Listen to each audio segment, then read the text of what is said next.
From the recorded sayings of Master Tozan Ryokai.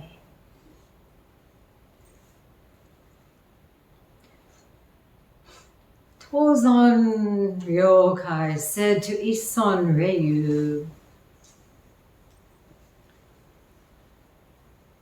I've heard that Chu Kokushi, the national teacher, taught that insentient creatures expound the Dharma, but I'm not clear about it.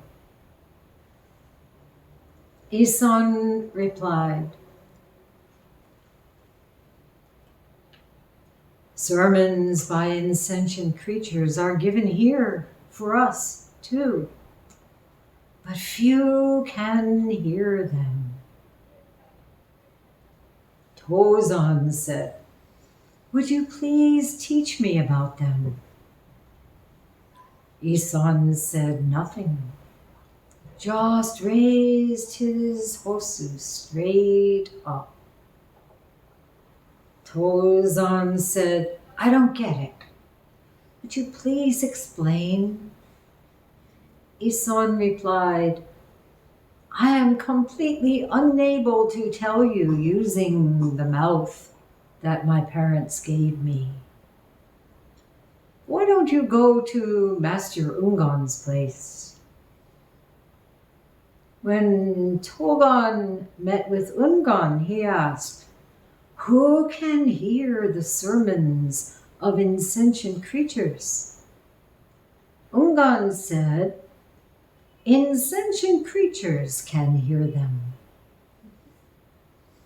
Tozan said, why can't I hear them? Ungon raised his hosu straight up. Do you hear? Tozan replied, no, I don't. Then Ungon said, don't you know the Flower Garland Sutra says, water, birds, and trees, all without exception, recite the Buddha's name, chant this Dharma. Upon hearing this, Tozan had a breakthrough. He wrote this verse, wonderful, wonderful.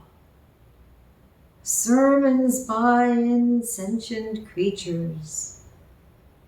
You fail to hear if you listen with your ears. Listen with your eyes and you hear them.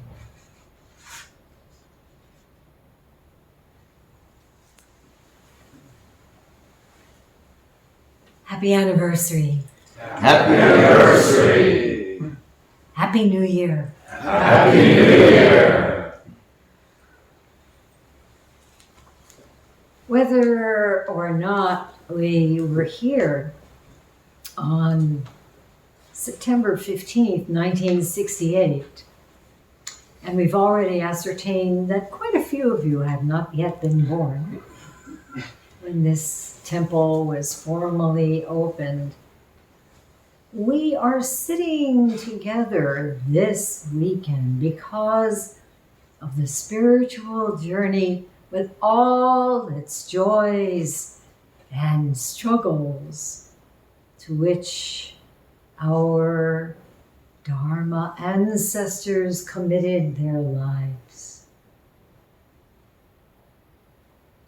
With gratitude, we remember and pay homage to Edo Shimano Roshi, Hakun Yasutani Roshi, Soen Nakagawa Roshi, Soen Shaku Zenji, Nyogen Senzaki Zenji, Dr. D.T. Suzuki, Doris and Chester Carlson, and to all the Sangha members who gave so unreservedly of themselves throughout those early years.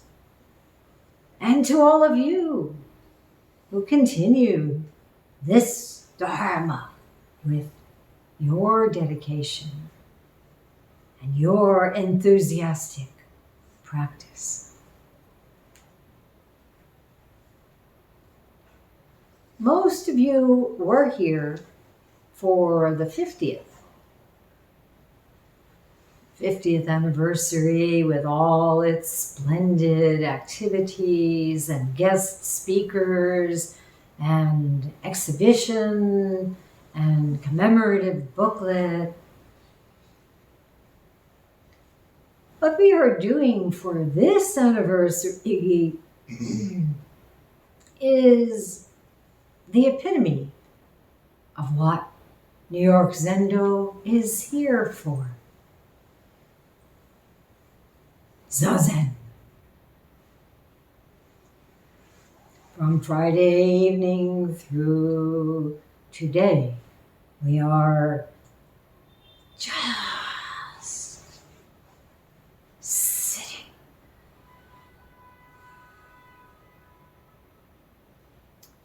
It's a very auspicious time, a busy time. This Thursday is Mandala Day, when we'll be having the formal opening of Fall Kesse at Daibusatsu Zendo. On Saturday, when we begin Golden Wind Sesshin, it's the autumn equinox, known as Higan in Japan, the time when day and night are equal. A perfectly balanced time. Not too hot, not too cold. And Higan is a time for practitioners to reflect and renew and to honor their ancestors. And today is the last part of Rosh Hashanah. It also begins a very solemn time known as the 10 Days of Awe, ending with Yom Kippur, Day of Atonement, which I will also miss observing in the synagogue because it occurs on the first evening and first full day of Golden Wind Sesshin. Now, you don't have to be Jewish to feel the power and the exhortation of these 10 days. Okay? Right. It's a time of inner probing,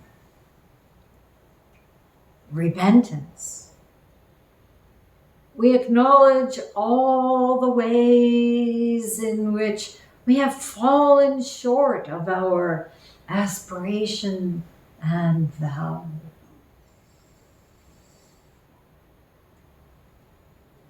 And we resolve to purify our hearts and renew our dedication. The Hebrew word teshuvah, used for this period, these 10 days, particularly Day of Atonement. Do you know what it means? Return. Return. Return. We return to the way. This cannot be named source of our innermost aspiration. We return to the pure beings of light that we are by nature. And of course, Sesshin is nothing but this process of return and transformation, repentance and renewal. Often people ask, does one have to give up the spiritual tradition of one's family background, one's ancestors, to be a Buddhist? Have you ever wondered?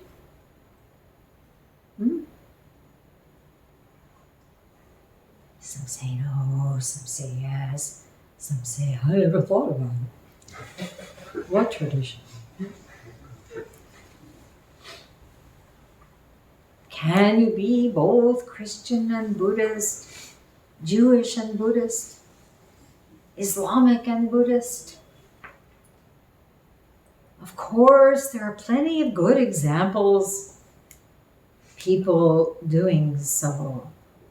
Think of Roshi Kennedy, past Thomas Merton, Leonard Cohen,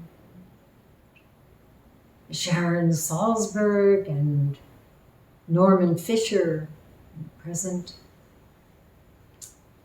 Recently, I read something in Lion's Roar online by someone called Som Purfarzaneh.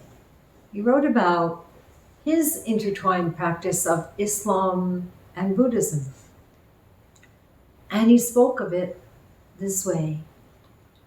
The selflessness and interconnectedness of all beings and all phenomena, as captured in the Buddhist concept of emptiness, provides me with a reference point for how to experience the presence of Allah in daily life.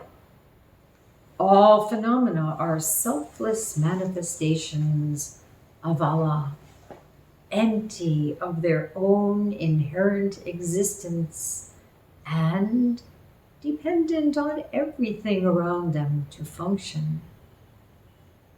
Ultimately, the elements of a multi-religious experience meet in what I call a disposition of devotion.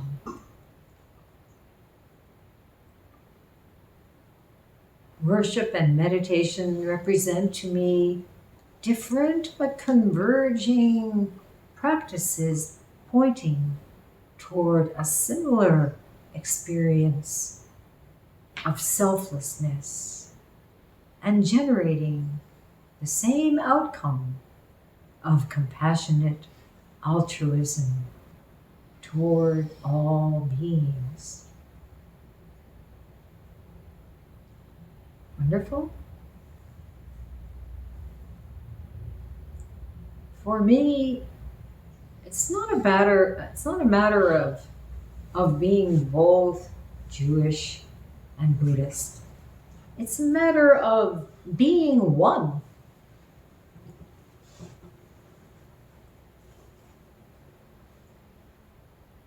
Despite our ingrained habit of dualistic thinking, there is, in truth, no either or.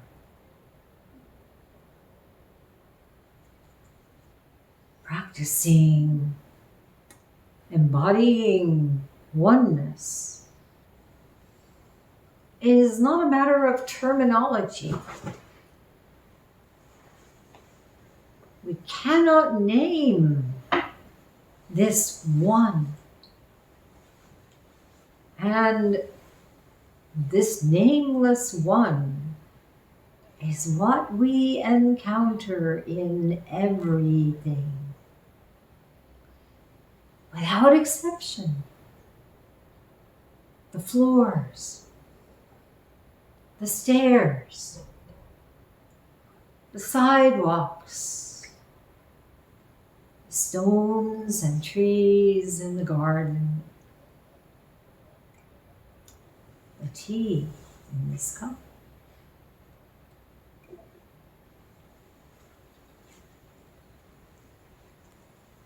Please feel free to shift about, stand up, run out.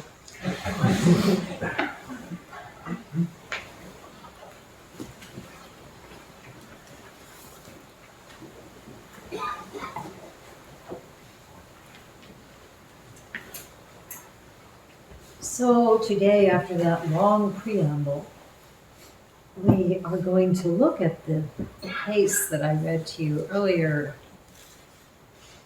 about Tozan Ryokai. And this case takes place early in his practice. He lived from 807 to 869. He died 3 years after Rinzai's passing, or in Tang Dynasty, China. And he became one of the greatest Zen masters of his time. With his disciple, Sozan, he founded the Soto school of Zen. What is the primary practice? Shikantaza, which means Just sit. Hit. I like that better. But the words can be Ta. said to be Hit. just sitting. Taza. Shikantaza. We do, many of us, shikanmu. Nothing but. Returning always to this, no matter where the mind wanders. Just. And some of you who are doing advanced practice are familiar with Tozan's 5 ranks. And many of you know the koan Case 43 of the Blue Cliff Record. A monk said to Tozan, "Cold and heat descend upon us. How can we avoid them?" Tozan said, "Why don't you go to the place where there is no cold or heat?" The monk asked, "Where is the place where there is no cold or heat?" Tozan said, "When cold, let it be so cold that it kills you. When hot, let it be so hot that it kills you." You can put in any words you like. When in pain, let it be so painful. When sick, let it be so sick. Of course, this line has great resonance for us, doesn't it? The hottest summer, the hottest July on record, wildfires, smoke, earthquakes, floods, all the disasters of the climate crisis coming one upon another. Where is the place? It's a perilous time for the planet and all beings upon it. I was remembering Tom Porter, leader of the Mohawk Nation, told us at the Parliament of World Religions in 2018 in Toronto that as he was driving there, he knew he had to say something. He didn't know what he would speak about. And then he heard a voice. He had a visitation. The voice was that of Mother Earth. She said, I have supported you humans for a long time, but you are causing me great harm. If you don't change your ways, I cannot support you any longer.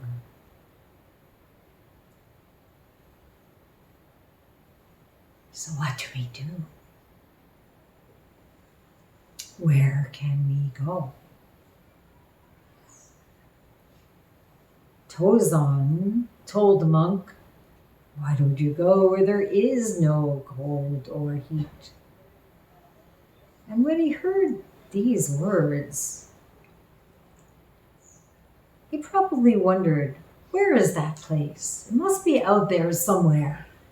This was before spaceships. Where can I go? And Hakuin commented on this. He conceives of an interpretation following the words, not realizing he's been given a method of changing his bones. And so often we do the same. Hearing something completely revolutionary, what do? We interpret it according to our own familiar patterns, thus missing it. This gift that would change our very bones, the marrow itself.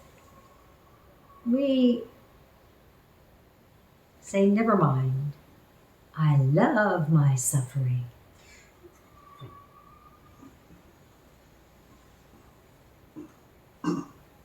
It's familiar.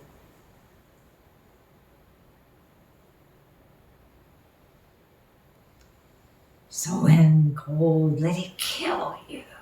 With cold, when hot, let it kill you. With heat, let it kill what you think of as yourself. Organizing the world according to your own agenda, blind.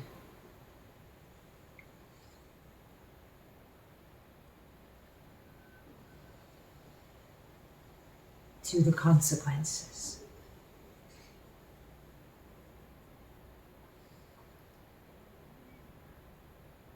When there is no place other than here, when you realize there is no going elsewhere, there is no hope for amelioration, just a little bit less hot, a little bit less cold. And you drop your view of cold or heat or sickness as having some unchanging substance, or even as having no substance. And all such concepts are blown away, thoroughly upended, pierced through. That's when practice really begins. That's when you can fully give yourself over to this very place. That's when chanting Tisarana, Buddha, Sarana, Gacchami, Dhamma, Sarana, Gacchami.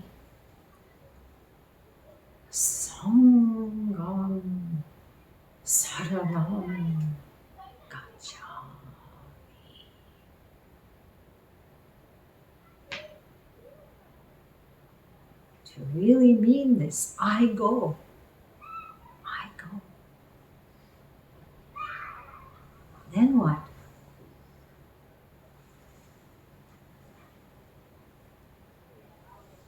And you're home.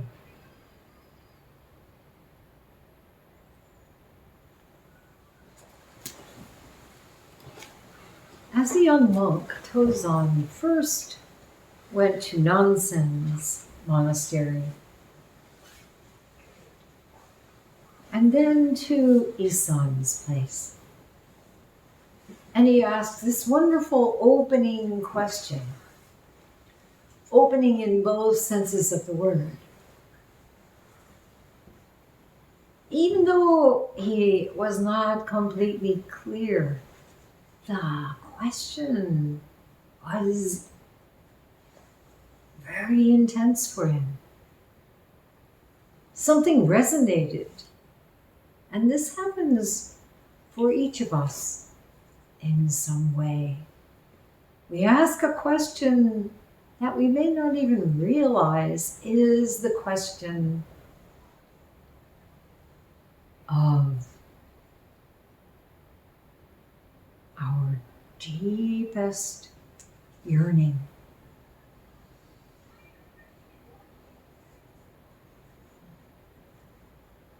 It brings us here. Brings us returning to here, this very place. So Tozan said, I've heard that Chu Kokushi, the national teacher, taught that insentient creatures expound the Dharma.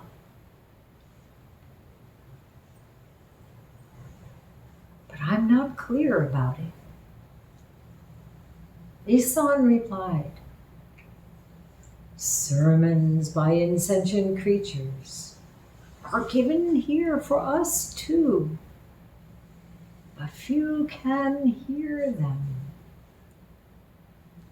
What about these insentient creatures?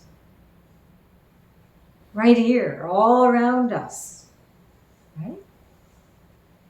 What's the problem? Why can't we hear? What does insentient mean?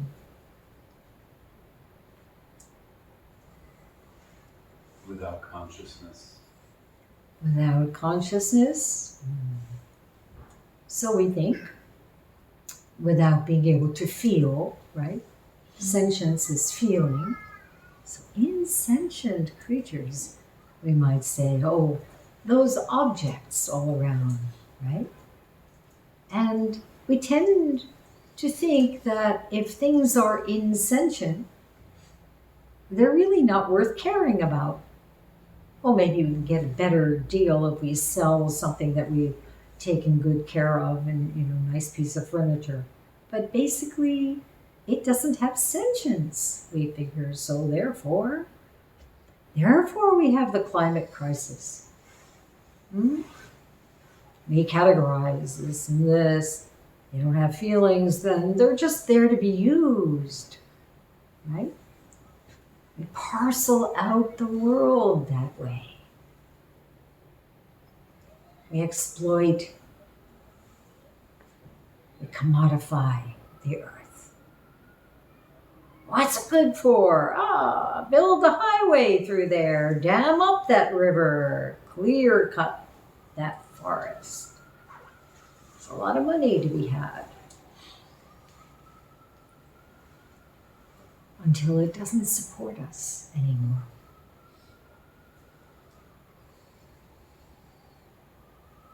But we come to see in our Zen practice that awareness is 100%.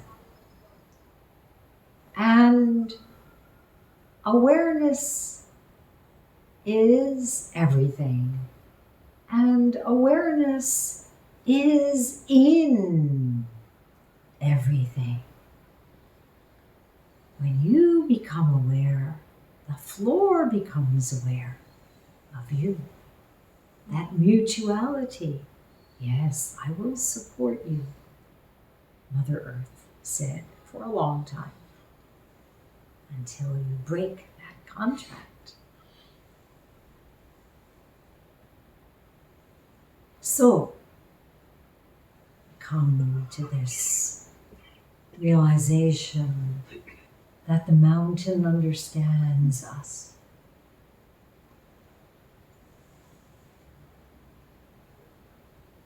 The stone in the garden speaks.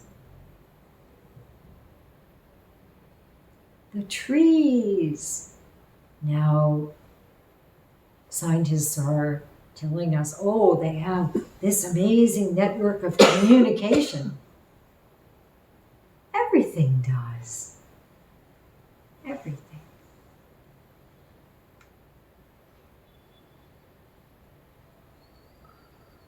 The cars, we hear, their wheels on asphalt and concrete. They're singing to us.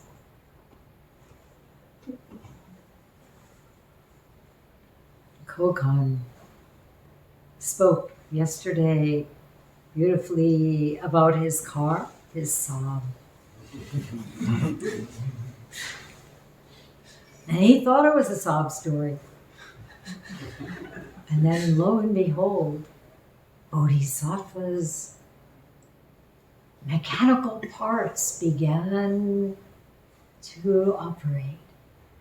Insentient creatures speaking. And song was reborn.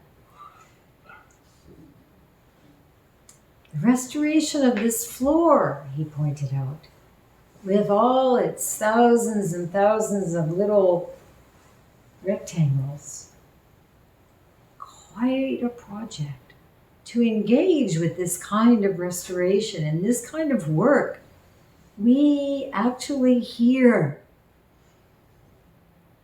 the sermons of these insentient creatures. To pick up a cup, to hold it, This is not merely a utilitarian object. It holds, we hold it, it holds us.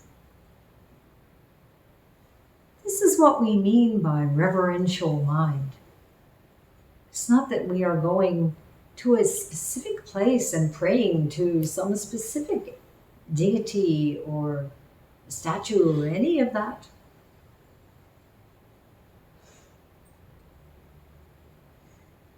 But we can. We can give over to this. We can trust this. Chu Kokoshi said, insentient creatures expound the Dharma. How fantastic. We're surrounded by these teachings. We may not notice them, but how is the lectern's Teisho?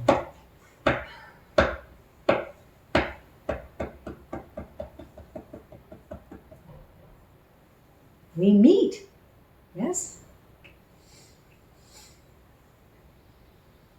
And how about that floorboard in front of you? To begin to feel this is to really transform our lives, to have a sense of wonder about everything. Nothing is left out. You know, at my installation as abbot on 1111 at 1-1, for those of you not into numerology, it was the first month, the first day. It was the year 2011, and it was at 11 o'clock.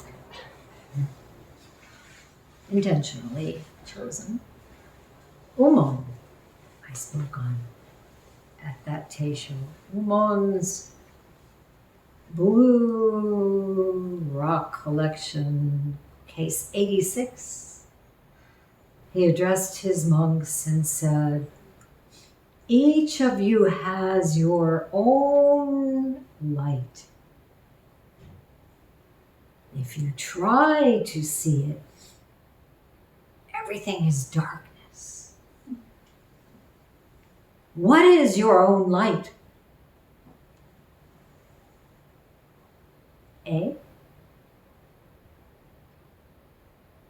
Well, 20 years went by. Finally, no one could answer. He answered for them. He said, the halls and the gate. Wonderful example of insentient creatures giving their sermons. The halls and the gate. This light is shining in everything, everywhere. If we have eyes to see, ears to hear, it's here in this beautiful Zendo. It's also in the bathroom, in the office, outside, on the street. The gate that we pass through freely in our practice. The halls and the gate. We come into the Zendo. This is what Vimalakirti spoke of as the gate to the one and only. Every time you come through that door, realize what you are doing.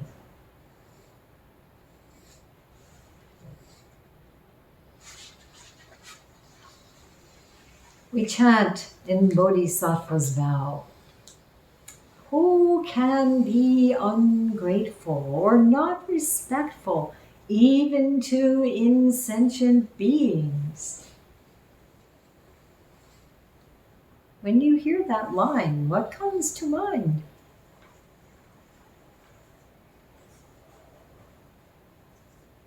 Even to insentient beings.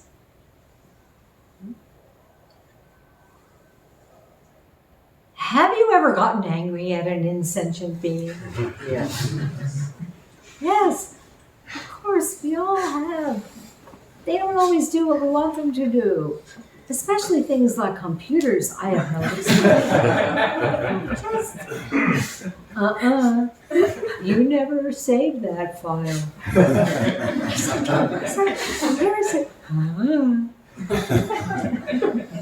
Or cars. Oh, yeah, doesn't start.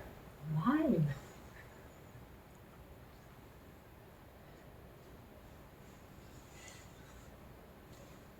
Key in the lock. Wait a minute, I have to get in. No, key says no. Okay. Bowls. They have a life of their own, right? They just seemingly clatter out of our hands, and there it goes. These things seem to turn against us. These avatars called insentient beings. Sometimes we feel that way. We stumble over something, we drop something, we get stuck.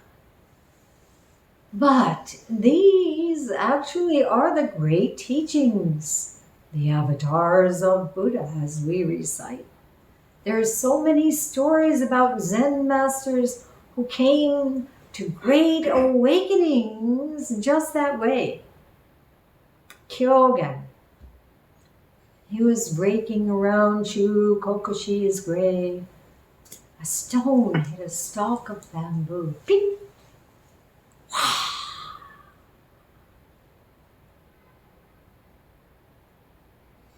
Sermon. Gensho stubbed his toe on a rock. Right in the midst. Wow. Womon's leg got caught in the door that was slammed by Bokushu. Broke his leg. Screamed and was deeply enlightened. Now, please don't think that you should go look for a way to hurt yourself. It will come all by itself. But if you're really practicing with deep concentration and deep sincerity, something can happen from this terrible thing. Always, always, this is possible. These sermons are being given. But Tozan, yearning to understand this statement of true Kokushi's, asked, Master Isan, please, would you please teach me about them, these insentient creatures? Isan said nothing. He just raised his hosu. This is not a hosu, it's a stand-in. A hosu has a big whisk. Purification. Some of you have taken jukai with me and I whisked you. Whisk, whisk. But just feel this. Feel that. Straight up. How can it be taught? He didn't teach about it. He just gave it. Here it is. Sentient. Insentient. Right here. But Tozan said, I don't get it.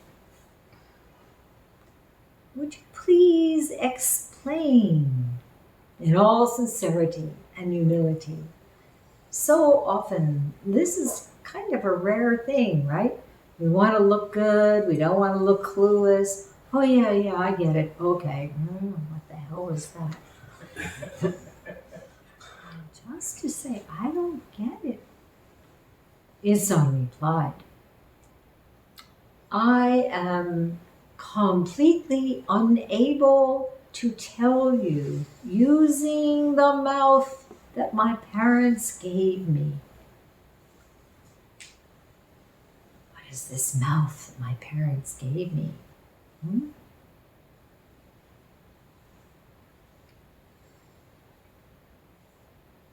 Speech. Words and concepts, all of that. Phrases. This is how come. This is the explanation for that. This. How can it be explained this way? It cannot be conveyed. It cannot be described. Mumon's verse to case 23 in the gateless barrier, think neither good nor evil, goes this way. You cannot describe it. You cannot picture it. You cannot admire it. Don't try to eat it raw. Your true self has nowhere to hide. When the world is destroyed, it is not destroyed. So, Isan, having told Tozan to go see Ungan, he went to Ungan's place and asked the same question. Who can hear the sermons of insentient creatures. Ungon said, insentient creatures can hear them. So do you have to become an insentient creature in order to hear these sermons?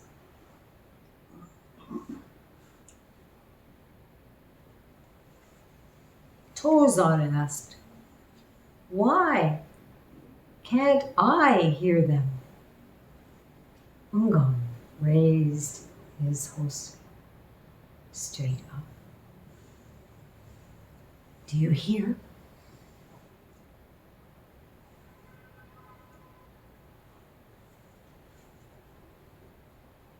Tozan replied on our behalf, no, I don't hear. Still stuck, still flummoxed. Then Ungon said, don't you know the Flower Garland Sutra says, water, birds, and trees, all without exception, recite the Buddha's name, chant this Dharma. Upon hearing this, Tozan had a breakthrough, and he wrote this verse. Wonderful, wonderful. Sermons by insentient creatures. You fail to hear if you listen with your ears. Listen with your eyes, and you hear them.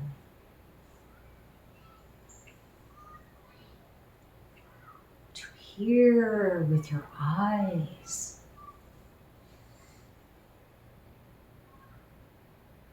I'm sure some of you have had this experience with rapt attention, R-A-P-T. Attention to what? Just attention. It is not comprehensible with our logical minds, our mouths given to us from our parents. And particularly in Sesshin, this can happen. Maybe you've had the experience of walking, stopping, letting the eyes listen. The deep gaze into this.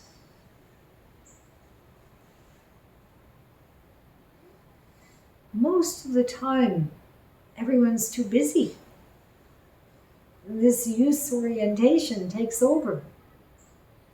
Insentient things. Okay, I need that. Put that away. Throw that away. But hear with the eyes. To see with the ears.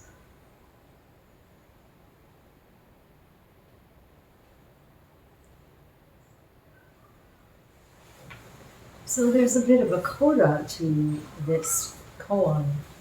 Coda. You understand coda? Yeah. It's okay. Tozan's practice became this pure, lucid awareness. And he stayed with Ungon for some time and became his Dharma successor. And then prepared to leave. Ungon asked, "Where are you going?" Tozan said, I don't know. Wonderful. I don't know.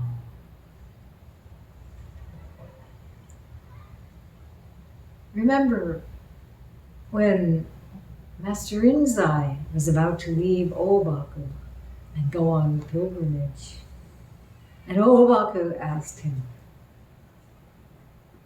"When you get there, what will you do?" What did Rinzai respond? When I get there, I'll know what to do.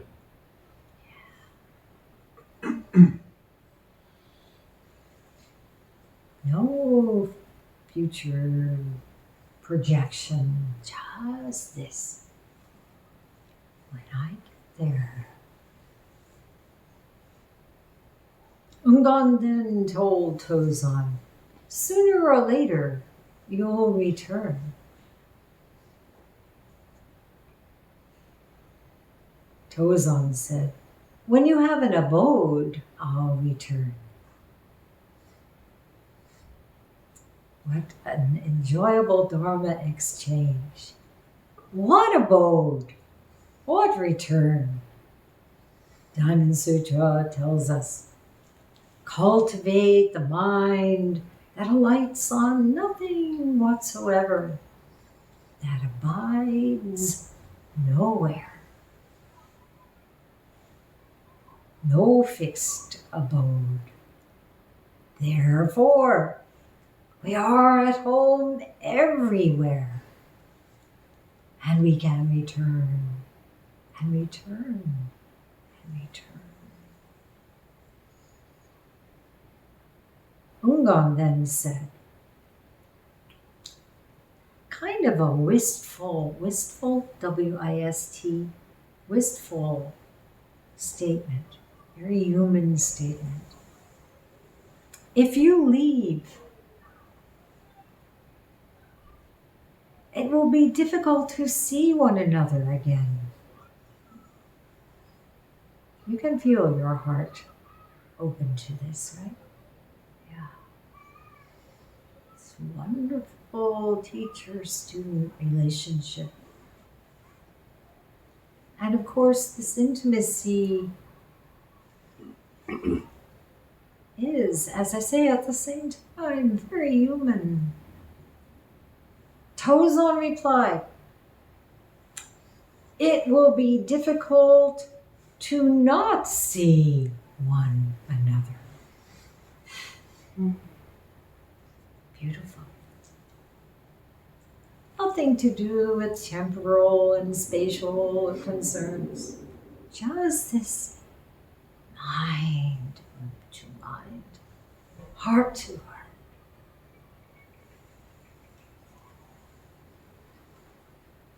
So,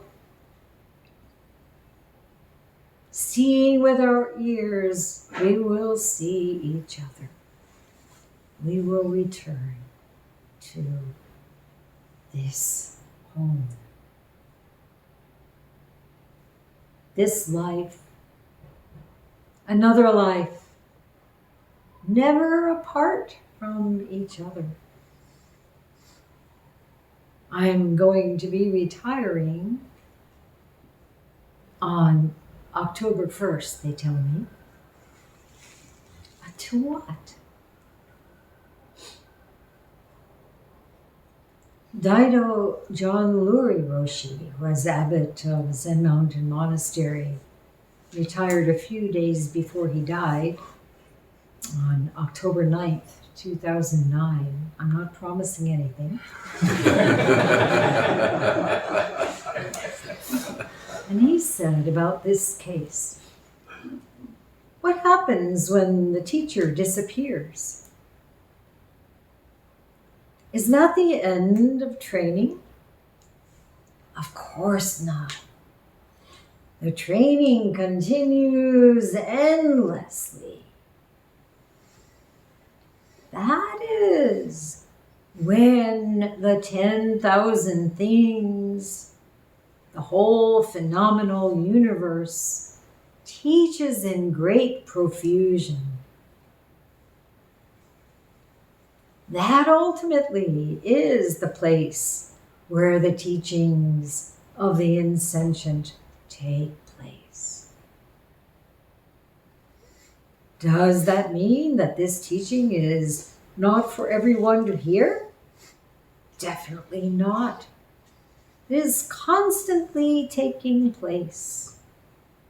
We may not recognize it simply because we are chasing our preconceptions about what Zen is, who we are, what the teachings are. We are looking for something to reflect on, name, and categorize. The teachings of the Insentient, Daido Roshi said, are not like that. It's not like something. It's not like anything. So, the last few lines of this coda. Before departing, Tozan asked Ungan, if in the future someone happens to ask me about the Master's Dharma, how should I reply? After a long pause,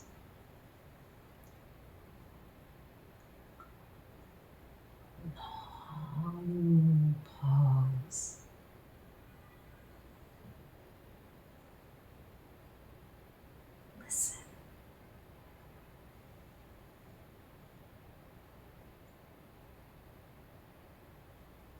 Ungan finally said,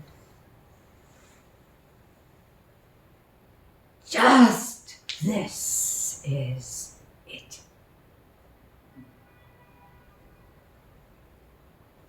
Tozan sighed. Appreciating it as Ungan's Dharma, but not yet his own. This long pause, this sigh. Not yet, and yet the fruit is ripening. Can't be rushed.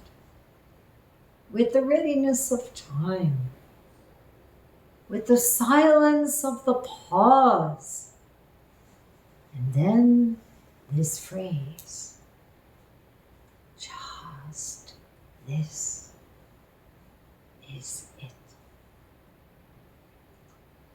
So Tozan left, and while traveling, he came to a stream, and as he waded across, he saw his reflection.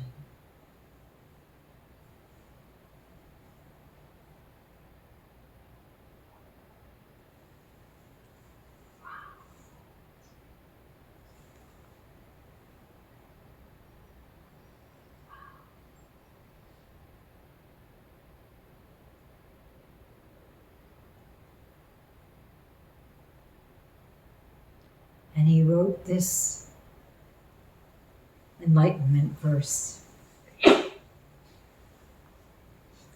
Long seeking it through others, I was far from reaching it.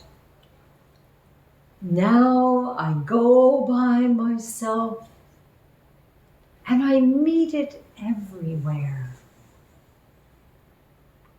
It is exactly me.